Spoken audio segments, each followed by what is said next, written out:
कोशिश करनी है।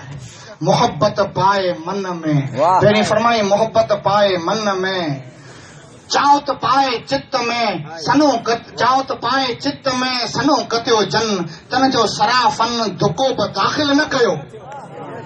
मोहब्बत पाए मन में रंधा रोड़िया जन, तन जो सराफन अण तोरियो अखाए।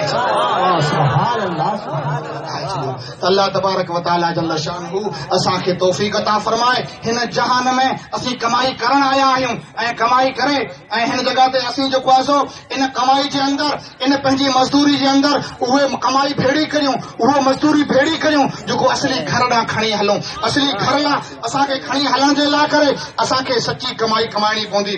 ऐं अखियो काओ कच माणकनि मोट थी, पले पायो सच आछींदे लज मरां। जेकर को सची कमाई करे पोइ त वीचारो ॾोहारी उहो आहे, वीचारे उनखे ॾोहारी म करियो बल्कि ख़ुदि खे ॾोहारी करियो जो असीं सची कमाई नथा करियूं।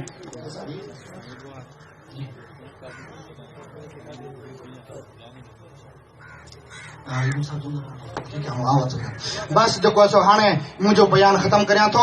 अल्लाह तबारक व तआला जल्ल शानहू मूं काफ़ी वक़्तु वरितो, माफ़ फरमाईंदा, पर रब तबारक व तआला जल्ल शानहू जेकी टूटा फूटा अल्फाज अर्ज़ कया, जेकी मामूली टूटो फूटो अल्फाज अर्ज़ कया, ई मुंहिंजो को कमाल न आहे, मुंहिंजो को इल्म न आहे, मुंहिंजो को अक़ल न आहे, सिर्फ़ मुझे उस्ताद जी नजर करम ऐं मुझे वालिदैन, मुझे आबा अजदाद जो कसो उन जो फायज है जेके अवां मां अर्ज करे सघियो। बाक़ी मुंह में का बि हैसियत न आहे। रब तबारक व तआला जल्ल शानो मूं गुनहगार खां को चवण में ग़लती थी वई हुजे, मुंहिंजी ज़बान जी नाज़िश थी हुजे त आउं चवां थो अस्तगफिरुल्लाह अस्तगफिरुल्लाह अस्तगफिरुल्लाह रब्बी मिन कुल्लि ज़ंबिन व अतूबु इलैह।